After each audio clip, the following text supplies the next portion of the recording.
بسم اللہ الرحمن الرحیم۔ امام ابن قتیبہ نے اپنی مشہور کتاب میں ایک واقعہ بیان کیا ہے کہ مسلم افواج کے سپہ سالار حضرت مسلمہ رحمۃ اللہ علیہ نے ایک قلعے کا محاصرہ کیا ہوا تھا۔ 40 روز گزر گئے مگر قلعہ ناقابل تسخیر بنا رہا۔ کچھ سوچنے کے بعد انہوں نے ایک سرنگ کے راستے سے شہر میں داخل ہونے اور صدر دروازہ کھولنے کی پلاننگ کی۔ یہ کام بہت خطرناک تھا، اس لیے کسی کو مجبور کرنے کی بجائے انہوں نے رضاکارانہ طور پر کسی کو بھی اپنا نام پیش کر دینے کی ہدایت کی، مگر فوج میں سے کوئی بھی سامنے نہیں آیا۔ شام کا وقت ہوا، ایک سپاہی آگے آیا۔ اس نے اپنا چہرہ جنگی ہود میں چھپا رکھا تھا۔ وہ جان کی بازی لگا کر سرنگ کے راستے قلعے میں داخل ہوا اور مسلمانوں کے لیے صدر دروازہ کھول دیا۔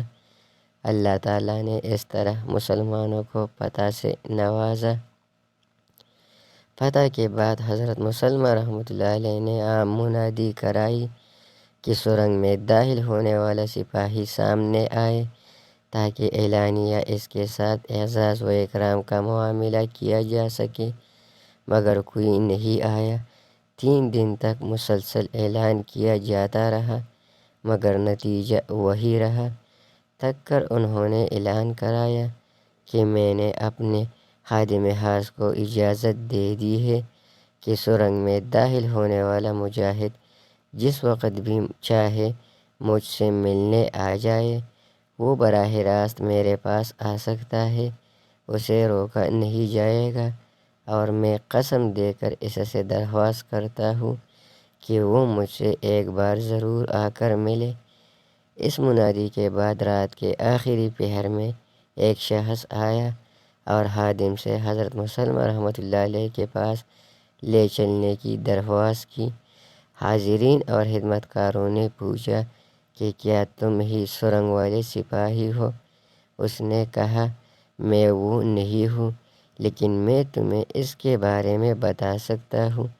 خادموں نے جا کر یہ بات حضرت مسلمہ رحمۃ اللہ علیہ کو بتائی تو وہ فی الفور ملنے کے لیے رضامند ہو گئے۔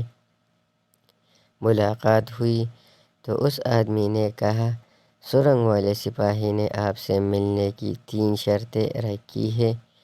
ایک یہ کہ اس کا نام خلیفۃ المسلمین کے سامنے ذکر نہ کیا جائے، دوسرے یہ کہ اسے کسی قسم کا انعام نہ دیا جائے، تیسرے یہ کہ اس سے پوچھا نہ جائے کہ وہ کون ہے، کس قبیلے سے ہے اور کہاں اس کا گھر ہے۔ حضرت مسلمہ رحمۃ اللہ علیہ نے تینوں شرطیں مان لی تو اس آدمی نے کہا سرنگ والا سپاہی میں ہی ہوں، اور چلا گیا۔ راوی کہتا ہے کہ اس واقعے کے بعد سے حضرت مسلمہ رحمۃ اللہ علیہ کا معمول تھا کہ اکیلے نماز پڑھتے یا جماعت کی امامت کرتے۔ وہ نماز کے بعد بآواز بلند یہ دعا ضرور مانگتے تھے کہ اے اللہ، میرا حشر اس سرنگ والے سپاہی کے ساتھ فرما۔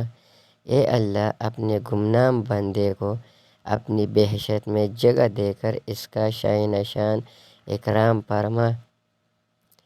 جب بھی اس واقعے کو یاد کرتا ہوں عجیب کیفیت دل پر طاری ہو جاتی ہے۔ کیا آج ہماری صفوں میں کچھ سرنگ والے دکھائی دے رہے ہیں؟ کیا ہماری تحریکوں اور جماعتوں میں کوئی سرنگ والے موجود ہیں؟ کیا ہمارے اداروں میں کوئی سرنگ والے موجود ہیں؟ دوسروں کو چھوڑیے، کیا ہم خود سرنگ والے ہیں یا اس جیسا بننے کا حوصلہ اور عزم رکھتے ہیں؟ اس پیغام کو دوسروں تک پہنچائیں تاکہ اللہ کسی کی زندگی کو آپ کے ذریعے بدل دے۔